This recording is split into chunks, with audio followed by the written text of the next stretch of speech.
રાજકોટમાં રજાઓ ગાળવા માટે રેસકોર્સ સિવાય પણ નવું ડેસ્ટિનેશન તૈયાર થવા જઈ રહ્યું છે. આવતીકાલે મહાનગરપાલિકાની સ્ટેન્ડિંગ કમિટીની બેઠકમાં લાલપરી તળાવના બ્યુટિફિકેશન અને ડેવલપમેન્ટ માટે દરખાસ્ત રજૂ થવા જઈ રહી છે.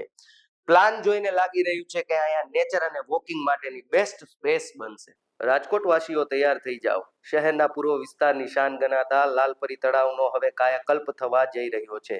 રજવાડી ઠાઠ અને આધુનિક સુવિધાઓ સાથે લાલપરી હવે બનશે નવું પિકનિક સ્પોટ. આવતીકાલે સ્ટેન્ડિંગ કમિટીમાં ₹17 કરોડના અંદાજિત ખર્ચે ભવ્ય દરખાસ્ત રજૂ થવાની છે. આ પ્રોજેક્ટમાં શું હશે ખાસ? વ્યુઇંગ પ્રોમોનેટ, તળાવના કિનારે અદ્યતન વોકિંગ પાથવે, સેન્સરી ગાર્ડન, બાળકો અને વડીલો માટે હરિયાળીથી સજ્જ થીમ ગાર્ડન, બેઠક વ્યવસ્થા, ફેમિલી પિકનિક માટે આકર્ષક ગેજેબો અને બેઠકો, કાયમી સુંદરતા, પથ્થરનું મજબૂત પિંચિંગ અને વોટર મેનેજમેન્ટ, જેથી તળાવ આખું વર્ષ પાણીથી છલોછલ રહેશે. હવે લાલપરી માત્ર તળાવ નહીં પણ રાજકોટની નવી ઓળખ બનશે. પ્રદ્યુમન પાર્કની પાસે લાલપરી તળાવ હવે નવા અંદાજમાં જોવા મળશે. તો તૈયાર છો ને રાજકોટ આ નવા નજરાણા માટે?